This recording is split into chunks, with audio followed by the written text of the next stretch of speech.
Okay, so in today's video, I'm going to talk about welding shields and what I use every day. Okay, so I'll start off with what I used to use. This was my pipeliner shield. I painted it, put a flip front on it, put a bunch of stickers on it. Looks pretty cool, I guess. I don't use it anymore, and that's because the weight. I wanted a different shield because of the weight. When you're wearing a hard hat and a shield at the same time, you know, it tends to be a lot of weight on your neck. That's not good for your neck, and I don't want neck injuries because I know other welders that have long-lasting neck injuries, or they've even had surgery on their neck. I want to avoid that, so I decided to find a lighter weight option. That is when I decided to buy one of these. This is the pipeliner leather, I don't even know what they call it, leather pipeliner, whatever, from Outlaw Leather Company from Texas. I'd seen these all over Instagram. I thought they're super cool, you know, trendy and everything. I'm like, oh, that would be sick if I had one of those. Look awesome. And it should be lighter, so I ordered one. Big mistake, not on Outlaw Leather's part. It's just, for me, this whole setup, regardless of even what they did to the shield, doesn't work. That's because it really doesn't weigh any different than this. You know, they're both weigh, believe it or not, even though it's even though the shield is, you know, cut down, has leather added with the flip front. The flip front is so heavy on these, you don't even really notice a weight difference. Like, there is a weight difference. This one's heavier, but not by that much. Rendering this one pretty much useless for the reason I bought it. Now, next up, the type of welding I was doing, the shield was getting very hot. We were doing dual shield flux core welding, 30 volts in the 045 wire. The shield, when I was, like, if I finished a weld, it was hot. Like, if I didn't have a glove on, I couldn't touch it. It would have burnt my hands. It was so hot. So the leather obviously was hot too. So, and it was winter, so it was negative 30 degrees Celsius where I was working. So I didn't have any way to hang this helmet up because it has the hard hat adapters in it. So I just set it down like so, go for lunch, come back, put it back on. Well, 3 weeks of doing that, it ended up shriveling up in the way I would, you know, sit it down like that. It just shriveled up and back into that position, making it useless. So I'm going to go over reasons why that made it useless. Okay, so the reasons I don't use this shield anymore, I'll start off with the obvious. The leather, it's all shriveled up. You're going to get arc flash all over your neck, and you're going to get sunburnt, so you can't really use the thing anymore. Now, there's more reasons than just that, but before I get on to them, about 80% of the comments on the YouTube video I made about this shield, it was called My Outlaw Leather Welding Shield was a no-go. 80% of the comments were all, oh, you need to get leather conditioner and leather oil and saddle soap and product after product, you know, $20 bottle of this, $30 bottle of this stuff and whatever to condition and fix the leather on this thing. I spent $200 on this shield, and in 3 weeks it was unusable. You think I'm going to spend more money on it? No, I don't want. I'm not going to sink any more money into it. And time. You know, people are saying, a lot of people are saying, I probably would have to condition the leather on this shield once a week. You think this thing stays in a toolbox on the job all the time. I don't have a rig. It doesn't come home with me every night. I'm not going to take this thing home and condition the leather, and I'm sure as hell not going to do that at work. You know, you got to be crazy to think that you're going to take time out of your week every single week to condition the leather on your welding shield. I don't even condition the leather on my boots. So that would, you know, like I said, that was most of the comments, you know, people saying, oh, take care of your tools and I'll take care of you. I shouldn't have to take care of a welding shield. I should be able to beat the crap out of a welding shield and still use it. I know people that have had the Fiber Metal Tiger Hood, you know, this thing here. I know people who have had the same shield for 20 years. All they've done is change the clear lenses in them and it still works. Now, come to this, you think I'm going to oil it once a week? No. And that's a big, you know, why that happened. I know, you know, the way I was using the shield and everything, it was really hard on it. But this leather, just because it's, you know, it's very nice, fancy leather, just because something costs more doesn't mean it's good.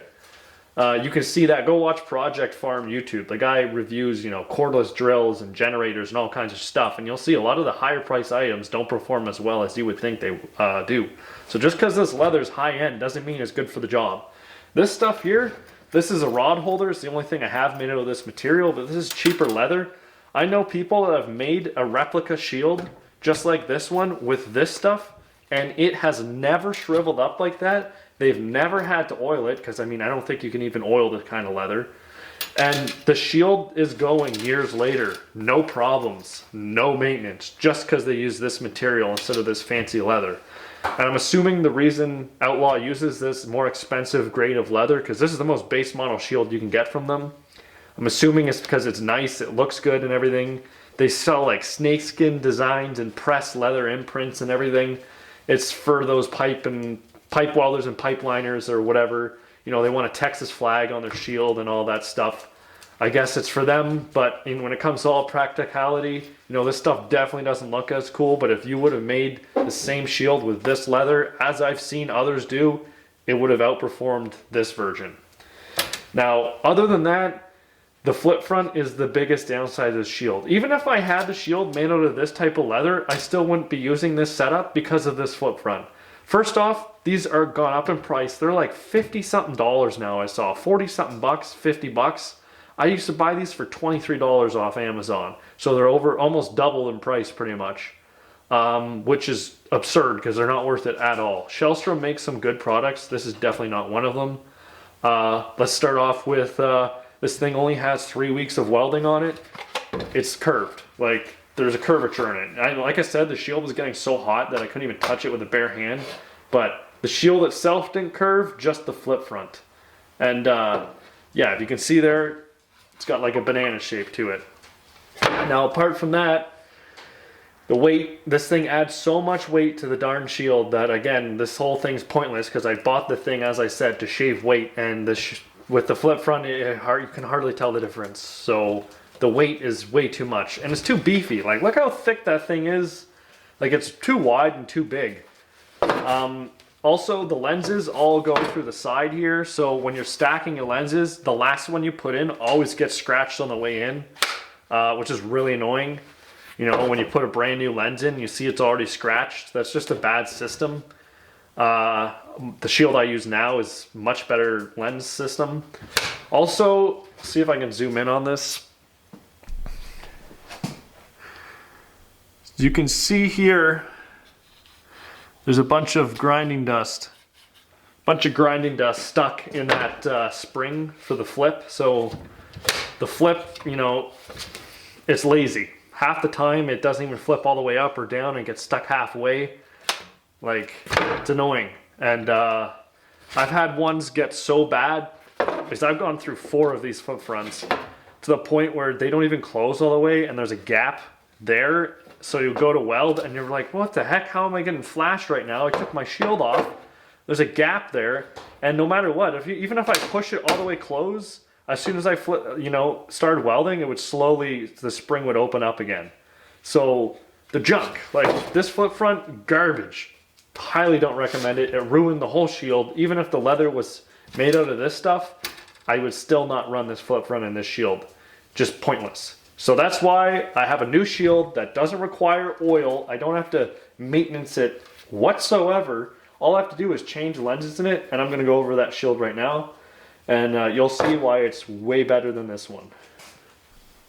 Okay, so this to me is the best shield on the market today.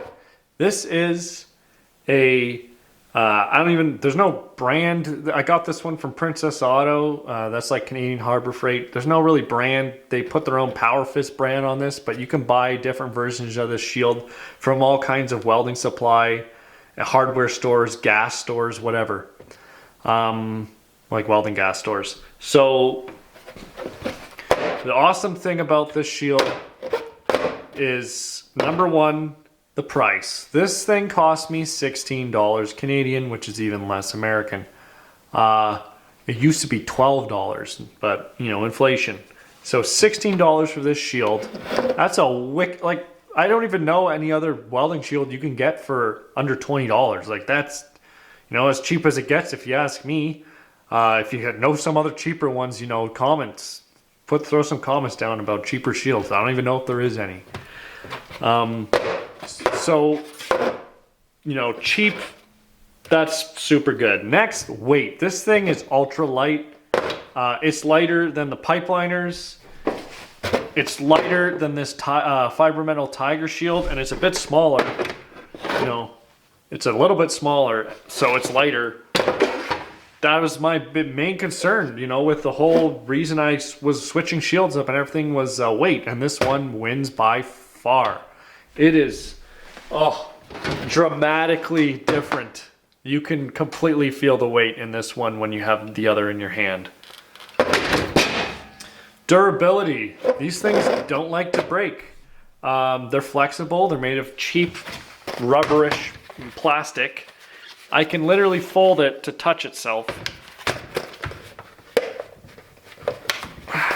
And after doing that, it goes back to its original shape. It didn't crack or nothing, which is pretty impressive. So you can squeeze it through spots. You can drop it from 100 feet. It's not going to break. Next thing with it, the flip front. The flip front in this is by far, I would say, one of the best in the industry. It flips up and down super easily. You can take this flip front off of it and take the guts out, the springs. You can cut the springs and modify them so that the shield, the flip front will flip down while the shield is already down. I'll have a video playing over of me doing that. It's awesome for tight spots when you can't fit your whole head in there with your shield and flip your shield down. You can just flip the flip down. And like I said, you can modify it, you can clean it out, whatever. It comes apart super easily. There's just 2 pins on either side. Also, the lenses get stacked. You can stack the lenses together and drop them in there and throw the retainer in. The lenses are just held by this little retainer here. So you don't have to slide them sideways through anything, which is awesome. Next, you know, overall, it's great. The only downfall I have over it is a lot of them come with Miller holes. So if you don't know, there's usually a couple different types of holes for the hardware to go through for the headgear. This one has Miller. So I have Miller headgear in here right now, but if you want to put this on a hard hat, you need one with fiber metal square holes. The reason is the Miller hard hat adapter is garbage. I have one. It sucks. I will never ever use that thing again. So that is it's much better to get the fiber metal ones. Plus, the only hard hat I've ever used is a fiber metal hard hat. So here is one that I had with the right holes for the hard hat adapter. So this one can fit on a hard hat. So that is what I currently use day in, day out. This is going to be my new one on a hard hat. But anytime I use this all the time. Like I said, it's light. You can put an auto darkening in it. It just beats any other shield anybody's going to throw at me. I don't see how you could beat this one. The price, the durability, the weight, the design, it's unbeatable. If anyone has any recommendations, put them down in the comments, but I believe you'd be hard pressed to find one for what I do that it would be better suitable than this one. Now, another thing, I do use the fiber metal Tiger hood as well a lot. But it's my second favorite. Definitely my first favorite are these. So you'll see, even in my own garage, I use this quite a bit if I'm not wearing an auto darkening. Now, if you're in a shop, I don't know if I'd use this, but out in the field, for what I do all the time, I'm in the Boilermakers Union. This is the best option if you ask me. Okay, I hope you liked the video. Subscribe for some more content, and hopefully I'll have some more gear reviews and welding videos coming up in the future.